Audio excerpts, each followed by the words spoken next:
Good morning, crime community. Here I have a facsimile book. It's called Complete Poems of John Keats. It was published in The Complete Poetry of John Keats, edited with an introduction by George Eliot, the Macmillan Company, New York, 1930. Published in 1927. This is probably one of the first editions of this book. Okay, I have some editions that are older than this book, and I have some editions that are newer than this book.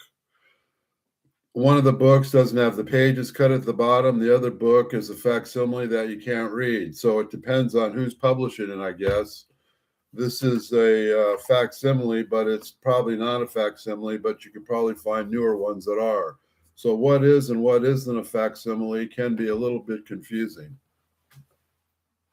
I'm going to show one other non-facsimile book. So I'm waiting for books still from these people. This is The Power of Her Sympathy, Maria Sedgwick. That is a non-facsimile book because it's been re-edited and republished, and the words are restructured so that you can read them.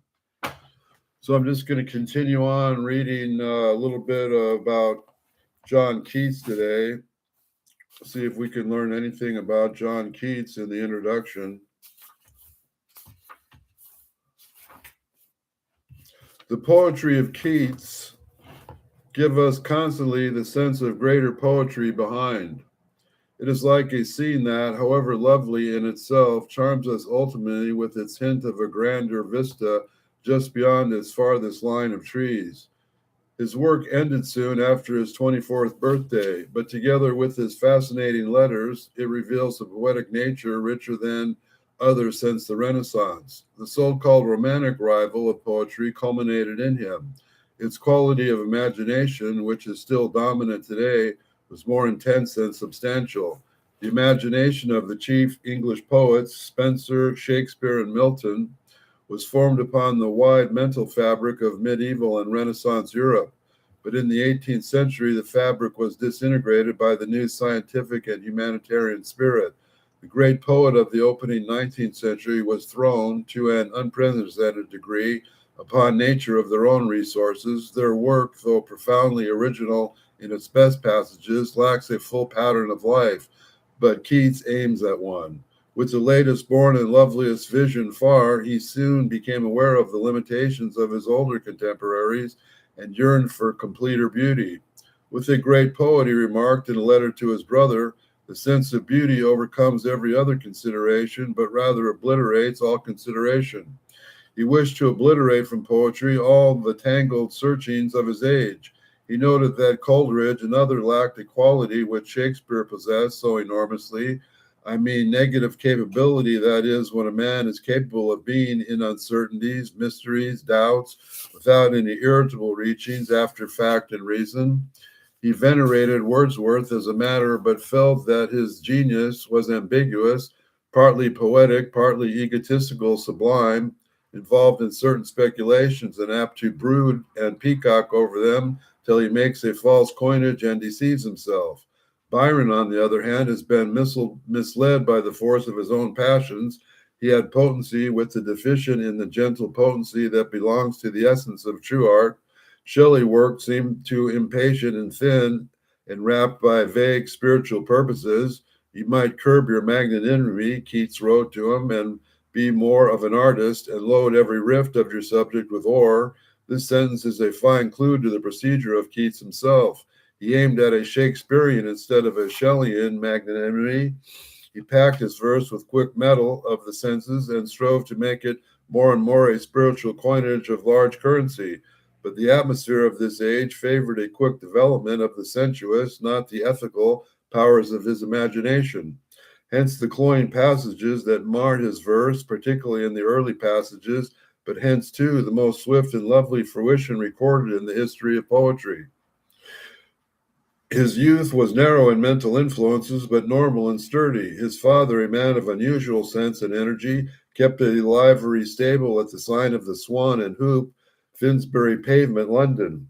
Here Keats was born on October 29, 1795, the eldest of four children. From the age of 8 to 16, he was domiciled in Clark's school at Enfield, some 10 miles north of the city. Methodical in his studies, but not precocious, he was a leader of boyish activities. From the remembrances of school fellows, we learn that he was the favorite of all, a pet prize fighter for his terrier courage, vivacious, sensitive, and moody, often in passions of tears or outrageous fits of laughter, at the same period respected of his high-mindedness, his utter unconsciousness of a mean motive, his placability, his generosity, in short, a sound and fine character with an overflowing emotional nature that wanted direction. A passion for literature and knowledge seized him in his 15th year. In suddenness was partly due, as Miss Lowell suggests, to bitter grief. Earlier, his father had been killed by an accident in February of 1810. His mother, to whom he was akin in temperament, died in consumption. During her illness, she had often read to her, and now he would sit with a book in front of him at meals and in play hours. In his remaining year and a half, he exhausted the school library and took his first prize in his classwork. Especially was he charmed by the ancient mythology. He brooded over Lampierre's classical dictionary and undertook to translate in writing the whole of Virgil's Aeneid.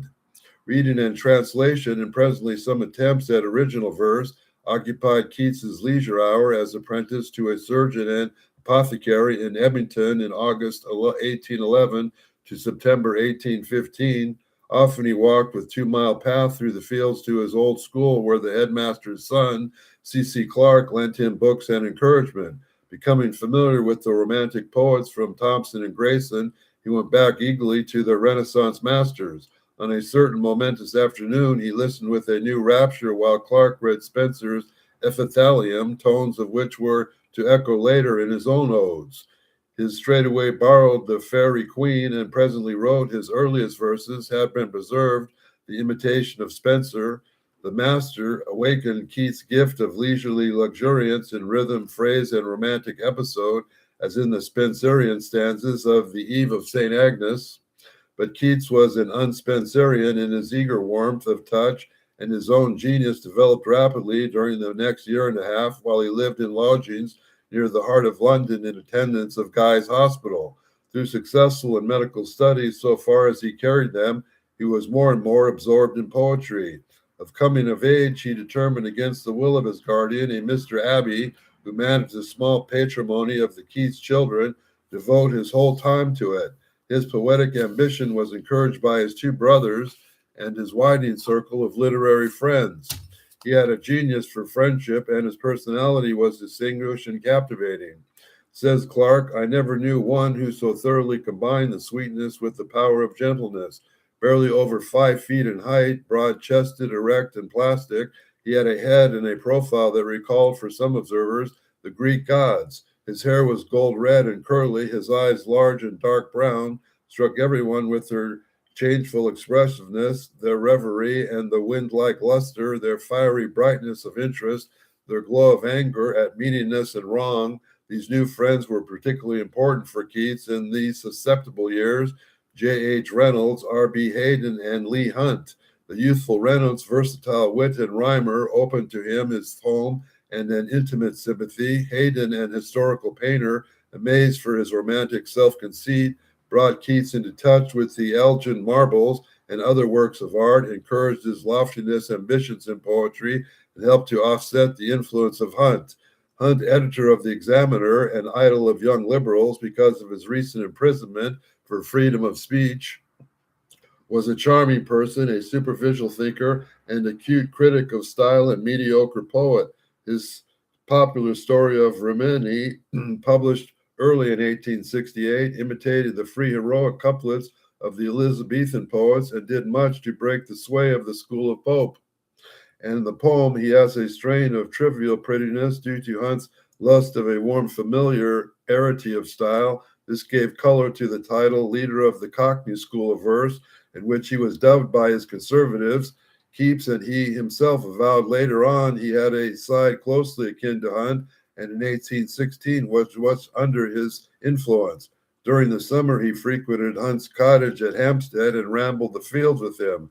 The gentle landscape of the neighborhood, familiar to Keats from Enfield and Edmonton days in the theme of I Stood Tiptoe, the piece and sleep and poetry, both written in couplets, deeply tinctured with huntism, display the young poet's ranging delight, his shadowy aspirations, his love of warm and active detail, and they prepared directly for Eddie Mignon.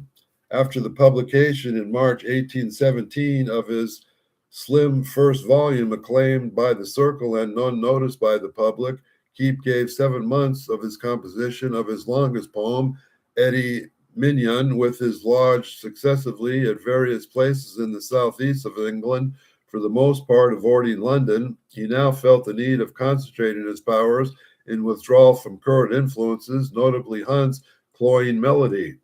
The state of mind appears in the superb sonnet on the sea, written as Carisbrooke on the Isle of Wight, in the contemporary poem of Eddie Mignon. The despondence that crops out here in the midst of vernal joys was a very real experience. In May, he wrote to Haydn, "You tell me never to despair. Truth is, I have a horrid morbidity of temperament which has shown itself as intervals. It is, I have no doubt, the greatest enemy and the stumbling block I have to fear." Concealing his tendency except from his intimates, he faced it in solitude and fought it continually with his strong mind. It attacked him keenly, however, in account of his mingled ambition and humility regarding great poetry and his difficulties with Eddie Mignon. "I hope for the sport of the high power," he said, "while I climb this little eminence." That he drew support from Shakespeare, whom he studied intimately during this years, feeling his presence at that of presiding genius. But above Shakespeare was the mighty abstract idea of beauty of all things, and Keats' devotion to it has provided the underlying theme of his present story. He had long brooded upon the legend of the shepherd prince, wooed by the moon goddess Diana, who had become for him symbolic of the spiritual beauty desired by the poetic soul Eddie Mignon, through all the ways of the sensuous imagination. In other words, Keats was now trying to weave all the vivid threads of his youth into a single high pattern. This poem is rambling and sometimes tasteless. It is a distinguished passage, incessant loveliness of detail, and above all, the large soundness of poetic intention that keeps holds of the reader. The somber tone of the final episode, of doubtless due to the young poet's realization and spiritual human lovers, Diana and Indian maid of Book 4, does not easily harmonize. We're going to leave it here for another day to learn about Keats's poetry and what it means. If you think there's any truth here, like and subscribe, and have a nice day. We will continue to learn about what facsimiles are and non-facsimiles as I get them in the mail. Have a good day.